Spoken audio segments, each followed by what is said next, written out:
In this sport, you don't wait for judges to decide your fate. TenexToken puts you in control. Stake instantly, speculate discreetly, and keep your moves private. TenexToken. Play smart, play discreet.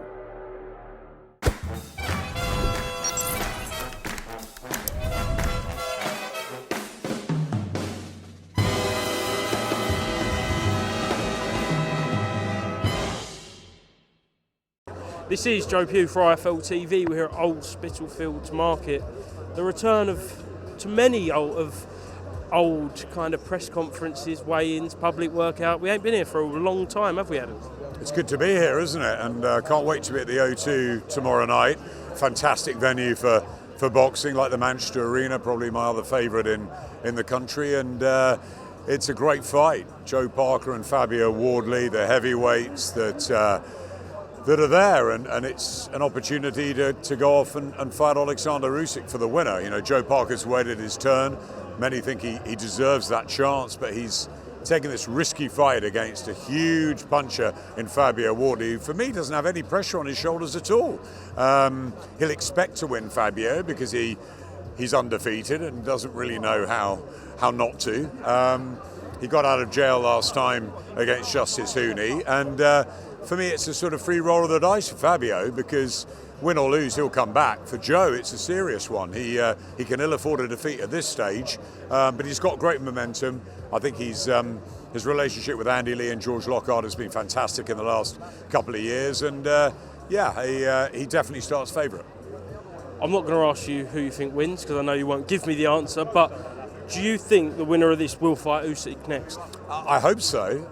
I think if Joe Parker wins tomorrow night, I don't think Joe should win. Fabio can win this, but I think Joe should win it. And if he wins tomorrow night, and especially if he wins emphatically, he's got to fight Usyk next. I think the whole boxing world will be clamouring for that fight to happen, and I think Alexander will take that as well. If Fabio wins, that's a bit different, right? Because it will be unexpected, and then, but I think he'll then deserve it. The WBA interim, what does he win tomorrow? Another interim? I don't know, I'm sort of lost with that, but what I do know is that if he beats Joseph Parker in what would be an upset, then I don't see why he can't go and fight Alexander Usyk next year.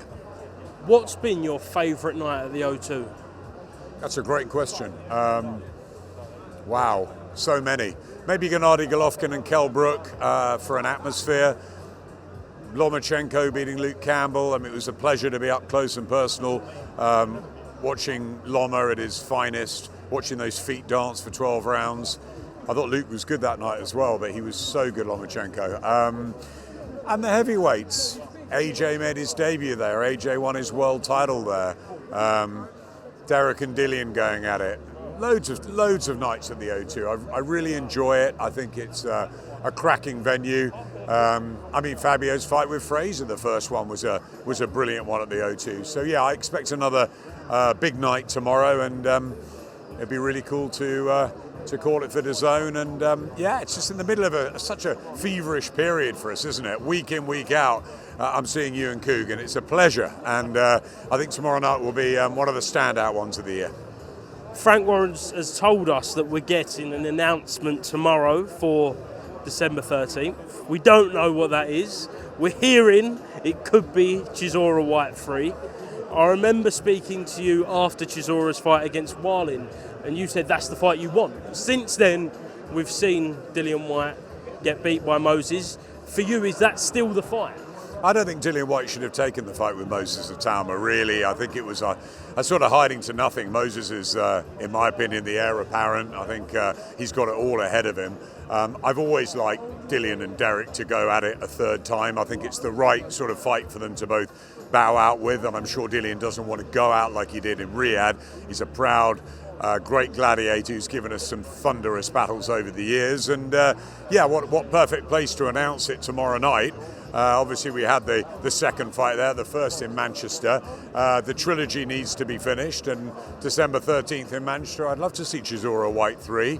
I'm not sure it's quite over the line yet, but maybe another 24 hours and we'll get that big announcement. I don't know who Moses is fighting, by the way, and I was with him last week. I'm not sure he knows yet, but maybe we'll find out more tomorrow.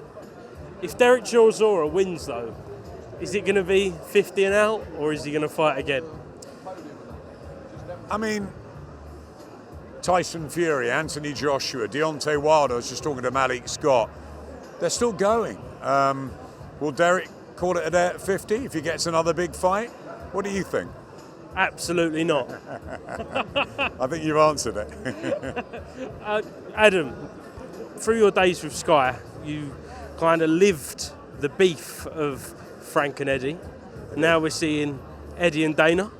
What do you make of their back and forth? And could it be as juicy as what the heyday of Frank and Eddie? I hope so. It's all entertainment, it's all fun, isn't it? Dana White's a serious operator, so is Eddie Hearn, so is Frank Warren. I worked with Frank for 15 years, with Eddie for 10, and they didn't like each other one little bit, and now they get on great. But they're competitors, and Dana and Eddie will be competitors, and I think it's great for everybody. So, it will. I remember when Frank went to Box Nation, then he went to TNT, and I remember Eddie going, "Okay, come on then, let's up our game at Sky," and I think that will happen again. I think Eddie will raise the bar, and Dana will try and, he's done it at UFC, he's a brilliant operator. Can he do it in boxing? That's the big question, and we hope he can, because it will make for some fireworks between those two, and the most important thing, it will make for great fights for the fans. As someone on the broadcast side, did you ever just want to bang their heads together and get them working together? In some ways, yes. In some ways, no. I quite like the subplot, but yeah, I knew they'd always get on, even though they're different generations. I knew Barry and Frank would be more of an issue, but Frank and Eddie are just boxing fans, so I knew they'd get on and have a great few dinners together. Yeah. Is there any fights off the top of your head you feel like we missed out on because of them not getting on? That's a great question. I'm sure there are. AJ Fury, yeah, potentially. AJ Fury should have been made a couple of times. There's others. There's others that weren't made. AJ Wilder wasn't made. Brooke Khan wasn't made for years. Witter and Hatton wasn't made, but that was more a Frank thing. There are lots of fights that haven't been made over the years. Froch and Calzaghe. I'm sure there are many, if I thought about it, with Eddie and Frank, but there's many more that can be made now. So that's what we've got to look forward to back end of 25 and 2026. It's going to be a terrific year next year, I think, and the next sort of 8-9 weeks are going to be fantastic of this year. Excellent, Adam. We look forward tomorrow live on the Zone pay-per-view, 02. Joseph Parker versus Parker-Wardley. Thank you very much, mate. Can't wait. In this sport, you don't wait for judges to decide your fate. TenexToken puts you in control. Stake instantly, speculate discreetly, and keep your moves private. Register now for your share of the $250,000 prize pool. Multiple winners, bigger chances. TenexToken.io. Terms and conditions apply.